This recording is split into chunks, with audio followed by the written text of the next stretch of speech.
Good morning students, hope you all are well. So our today's video is about the taxonomical hierarchy. So hierarchy means steps.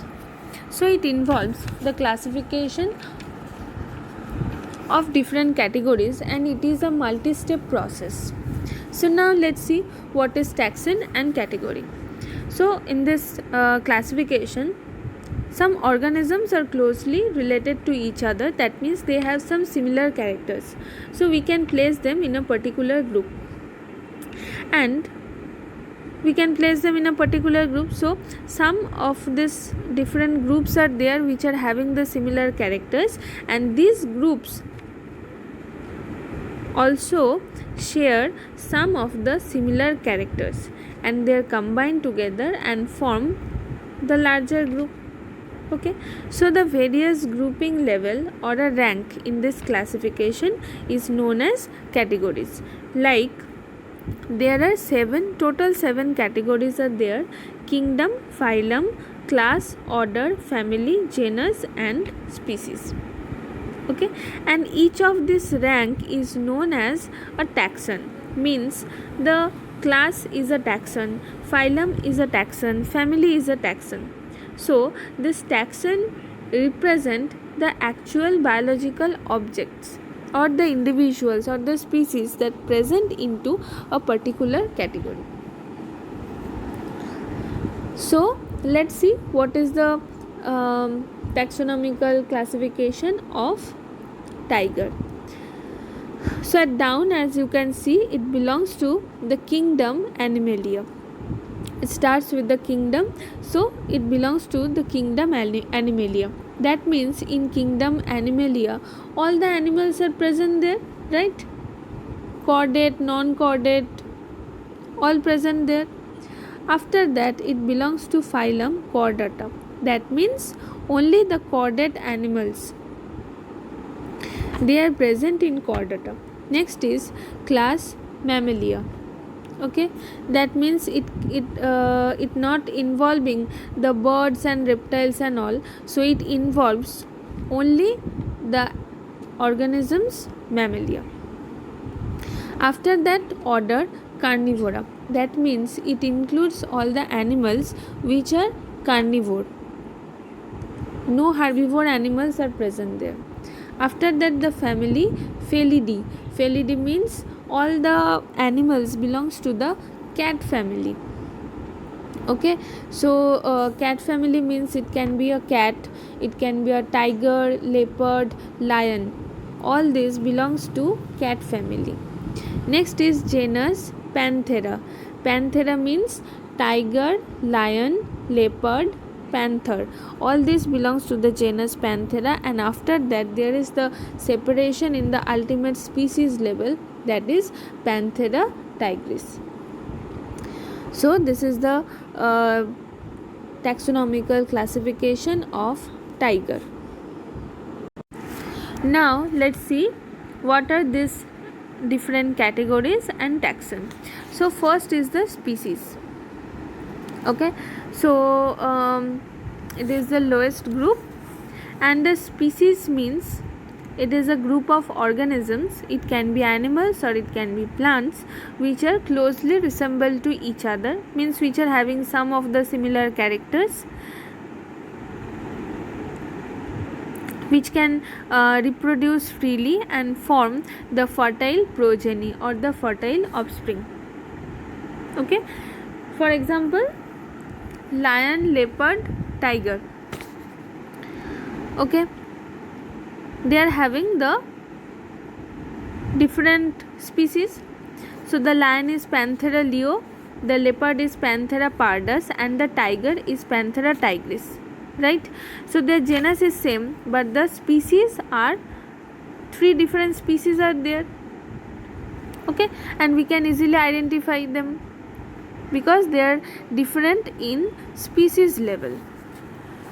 Next is the genus. So genus is the next higher category to the species, so which are involving some of the similar species which are having the same genus or the same genera. like the tiger, lion, panther or the leopard, they belong to the same genus. Which is the genus? That is panther. But they are different in the species level, right? So the genus is Panthera and the species are different. Next is family. So family is the next higher group which are involving some related genus or some related genera, right? Like the leopard, tiger, lion, they are placed in cat family, that is Felidae. Okay.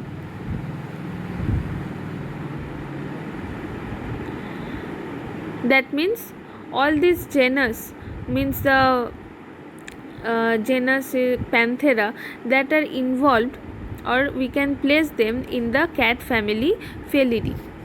Next is the order. So order is the next higher category which includes some related families, like the order is Carnivora. In case of the tiger, the order is Carnivora, which includes the family Felidae and Canidae. Okay, Felidae means it includes all the animals of cat family, and Canidae means it includes all the animals of dog family, means it includes dog, wolves, fox, all of this, but they belongs to the order Carnivora, because all these animals that belongs to this family Felidae and Canidae, means dogs and cats and all of them are carnivore in nature, so they are placed in the order Carnivora. Next is the class. So the class includes the related orders, some of the related order which are having the similarities. Okay, for example, class Mammalia, right? So in class Mammalia, which are involved in this class Mammalia? Carnivores and primates, means all this primates means the human, monkey, chimpanzee, gorilla, all of them are involved in this class Mammalia. Okay. Next is the phylum.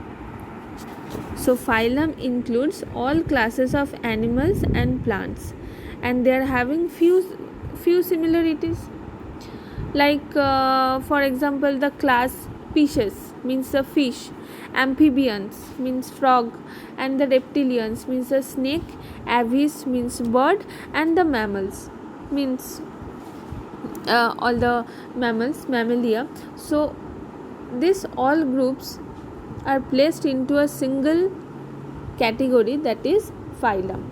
Okay, and they are having some of the similar characters.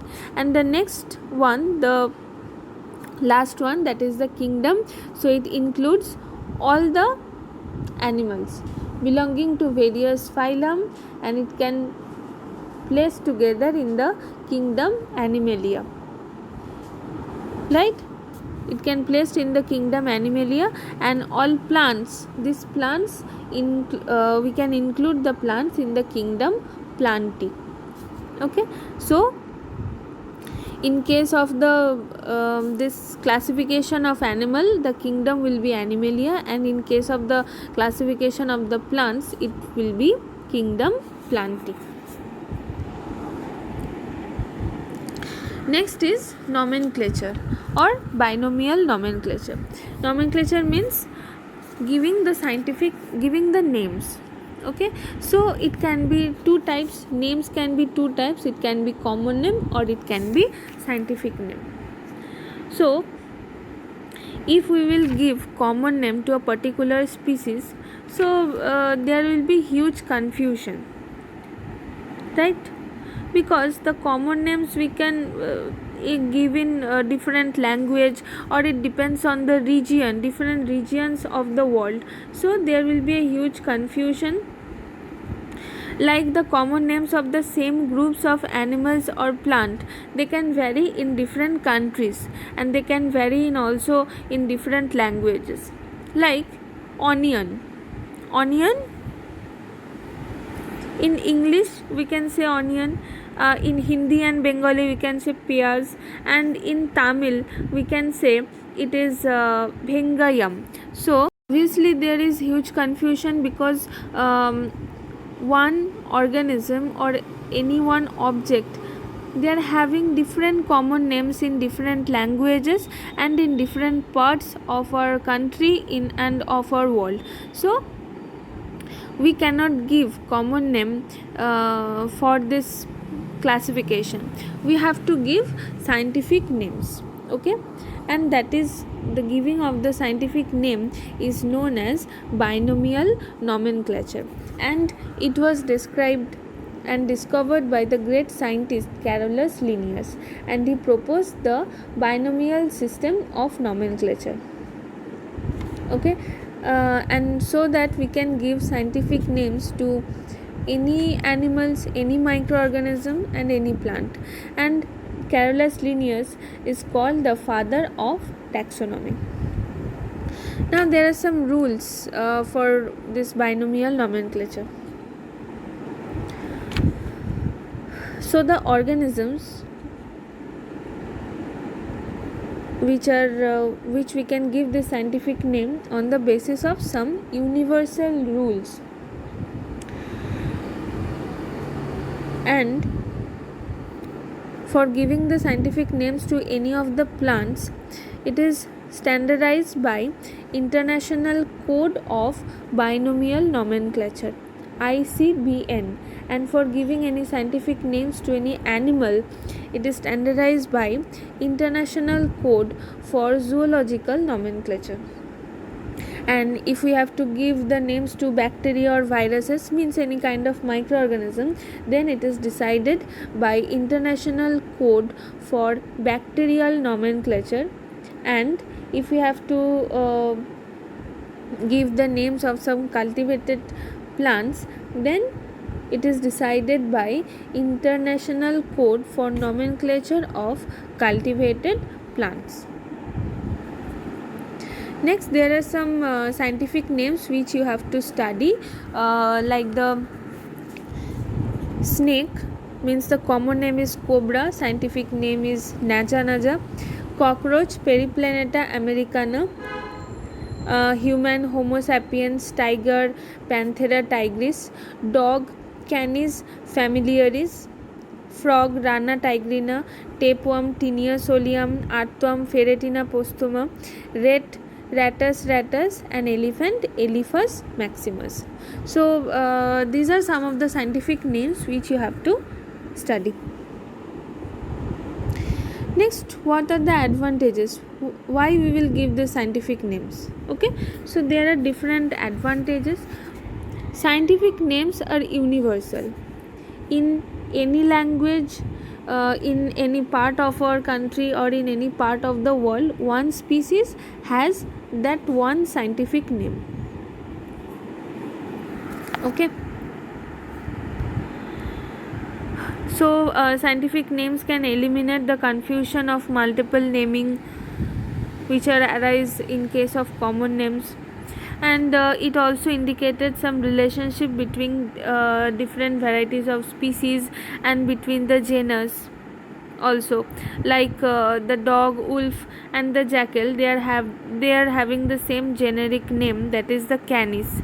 So it implies that all these animals have some common characters or some similarities in them, which I have told in case of cat families also. And it also helps in identification of the newly discovered organism